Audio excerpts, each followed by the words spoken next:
Magandang araw po mga kabayan. Ito naman po tayo sa ating makabulang kwentuhan at kung kayo ay bago pa lang sa ating channel, don't forget to like and subscribe. At kung kayo ay mahilig sa mga issue ng ating bansa at kasalukuyang issue, don't forget to like and subscribe for more videos dito sa ating channel. So ang ating pong tatalakayin sa oras na ito ay tungkol nga po dito sa um, pulburon. So, hindi na matapos-tapos itong issue ng pulburon, no? So, kung ating pong matatandaan, nung kasagsagan po ng eleksyon noong 2022, meron pong sinabi ang ating Presidente Duterte na meron siyang isang kandidato na gusto niya man na suportahan dahil ito ay sinusuportahan nga ng kanyang anak na si VP Sara, ay hindi niya ito kayang suportahan dahil nga po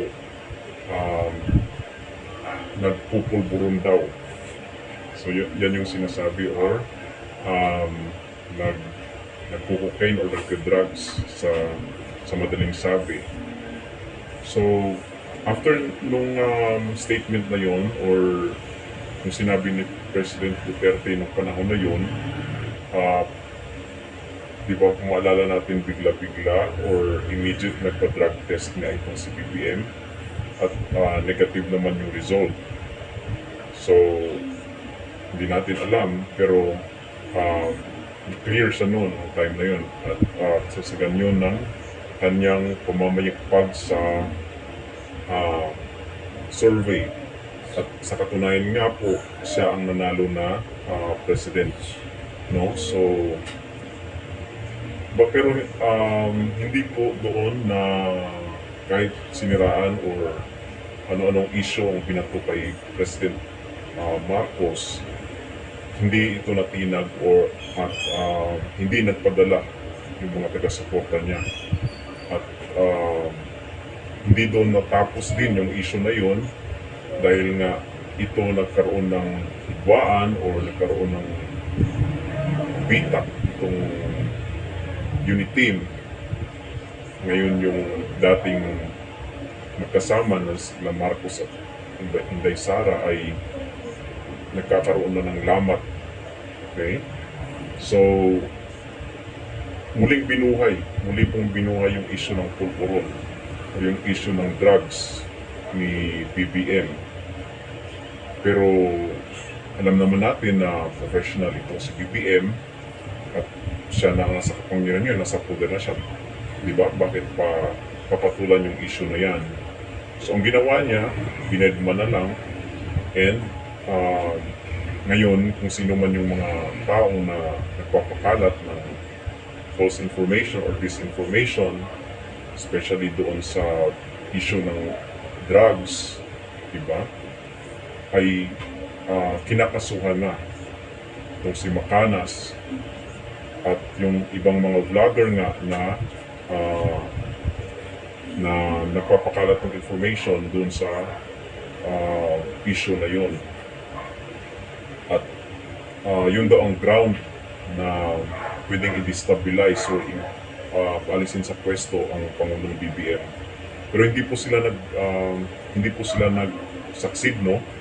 Dahil po ang suporta po ng militar ng Sandatahang Lakas ay nasa kasalukuyang administrasyon. So bali pampagulo lang po yun sa politika para masira ang ating BBM. Pero nakita niyo po ba yung picture kung saan meron doon si former President Duterte na siya po ay kumakain pulburon, di ba? Nakita niyo po ba yun? So may meaning po yun, hindi po yun coincident lang or wala lang. May meaning po yun, di ba? May kahulugan yun. And alam naman po natin na sinasabi nila na pag once daw makapasok yung ICC dito sa ating bansa, ay ilalabas daw po yung video. Okay? Pero nung nagpa-interview nga itong si former President Duterte doon sa Davao, sa local news, ay sinasabi niya naman na wala daw yung video na yun. Okay? So, siguro antayin na lang natin. Sa ngayon, let's just stick kung anong mga nangyayari sa ating bansa, and huwag tayong magpapaniwala sa mga fake news or pinapakalat ng mga vloggers na ito, dahil ito ay gusto lang nilang guluhin itong kasalukuyang administrasyon at kahatak ng simpatya mula sa mga tao na, alam mo yun, mag-destabilize or gusto nilang alisin sa pwesto itong si BBM at ipalit si Sara. So, suportahan po natin ang ating gobyerno at kasi siya naman po ay halal ng tao at siya ang ipinalaganap sa posisyon. Hanggat walang ebidensya, huwag po tayong magpapaniwala sa mga fake news at mga balita na kung ano-ano na pinapakalat para lang masira itong administrasyon. So, yun lamang po ang aking opinion. Yun lamang po ang ating masasabi sa issue na yan. At kung kayo nga po, once again, kung kayo ay bago sa ating channel, YouTube channel, please don't forget to like and subscribe for more updates. Kung kayo ay mahilig sa mga isyong politikal at kasalukuyang issue ng ating bansa,